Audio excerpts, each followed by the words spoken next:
Hello, I'm Rmlvqa, PhD student at Indian Institute of Science, and I'm delighted to present our work, Rmlvqa, a margin loss approach for visual question answering with language biases.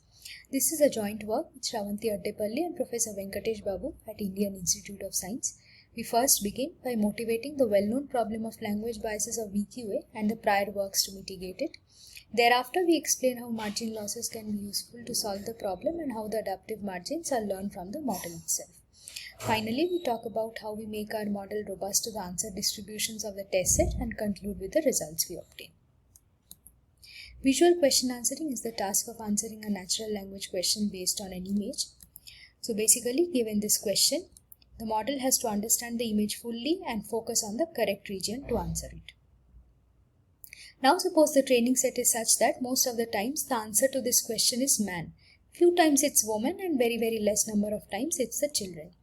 The model therefore sees that only men are wearing the glasses mostly in the training set. Therefore, on the test set, even after seeing this woman wearing the glasses, the model still predicts man as it has memorized that glasses are mostly worn by the men in the training set. This is called the problem of language biases. Specifically, the model learns spurious correlations between parts of the question and the answer such that it starts ignoring the image completely. This pink color phrase at the beginning of the question is called the question type. Models tend to learn spurious correlations between this question type and the answer. There are some other question type examples here from the data set. But however, this ignoring the image in this way is undesirable, right? But how do we evaluate what our model is exactly learning? To do that, people came up with this data set called VQA-CP. You can see that its train split has a lot of imbalance in each question type. So now in the test split, for the same question types, we let the imbalances stay, just that we change the frequencies of each answers. For example, you can see the question type how many and check the differences in answer distributions. This test split helps us evaluate what the model actually learned. Here we see that just by changing the answer distribution, the accuracies go down drastically, showing how rampantly the language biases are present in standard models. To solve this problem, some works used augmentation-based methods to balance out the skewness in the training data, but this requires cumbersome methods for generating the augmentations. Another line of work uses an auxiliary question-only model which simply takes the question as the input and predicts if the given training sample is biased or not. If yes, then the model kind of unlearns it. If no, then the model puts more focus in learning it. Visual grounding based methods ensure that the models are able to achieve visual grounding, but they require human annotations as supervision. The margin loss based methods tend to overfit to the out of distribution test set that we showed, but perform very badly on in distribution data.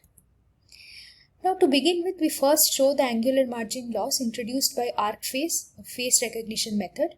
To do that, we obtain the commonly used cosine normalized form of cross entropy loss. So we refer everybody to the ArcFace paper for more details on how to obtain this. So this is the margin loss where a constant margin penalty is placed inside the cosine. So given a binary classifier, while the normal cross entropy loss allows no margin between the two classes, the ArcFace formulation separates the two by a constant distance m. As our dataset has a lot of class imbalances, a fixed m won't do. What we do is, for a given question type like what color, we first calculate the answer frequencies in the training set, and using these we find the probability of each answer. Then we invert it by subtracting these probabilities from 1. So now the rarest color has the highest margin and vice versa. This is because the rare answers need to have a higher margin from the decision boundary than the frequent ones. We call these the frequency based margins.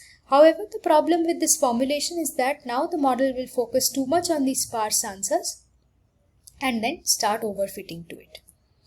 To do away with this overfitting, we randomize the margins by passing them through a Gaussian. This stochasticity increases robustness as now for each training instance having the same answer, the margin values vary. The resultant loss with the adaptive margins looks like this. The obtained margins are approximated from the training data as an average, and these can be used to train the entire model using the margin loss. We feel that it still lacks some per sample information, and to include this per sample information, we add a new classifier CB here which generates the logits FP and is trained by the cross entropy loss. This section, that is the blue box known as the bias injecting component, learns the bias in the model. We use the predictions of this classifier head to generate the per instance margin values. So we utilize the prediction probabilities of the bias injecting component and invert them to obtain the instance based margins. Finally, for each training sample, we combine the randomized frequency based margins with these per sample margins.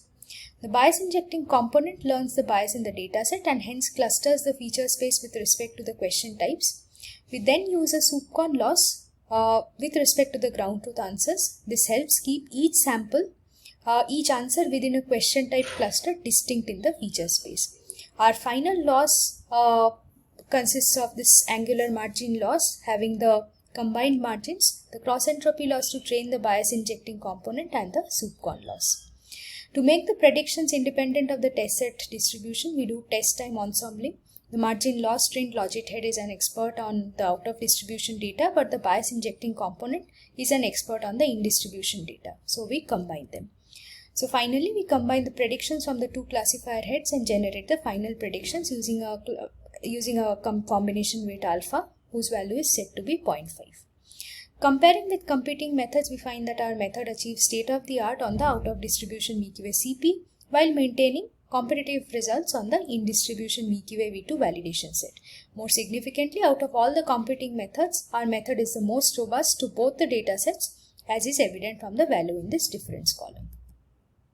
The TSNE plot shows the feature space when trained by A, the vanilla margin loss, B, the randomized margin loss, and C, the randomized margin loss plus the bias injecting component. The colors indicate the different question types. We see that with the addition of the bias injecting component, the feature space is much better clustered with respect to the question types, verifying our claim that this component clusters the feature space on the question type automatically. In this qualitative example, we ask the question what color shirt is the man with the ball wearing, and we can see that the answer is going to be red, but we see that the baseline method fails to do that and it answers it blue. Our method is able to identify the correct person and hence outputs the answer red. So in conclusion, we introduce an adaptive margin loss based method to solve the problem of language biases in VQA and achieve state-of-the-art performance on the OOD VQA-CP dataset. Test time ensembling makes our model robust to the answer distribution. However, our model still utilizes the knowledge of the bias to calculate the frequency-based margins. So what if that knowledge is not available with us? And what can we do to ensure further visual grounding in our model? These are left as future works. Thank you.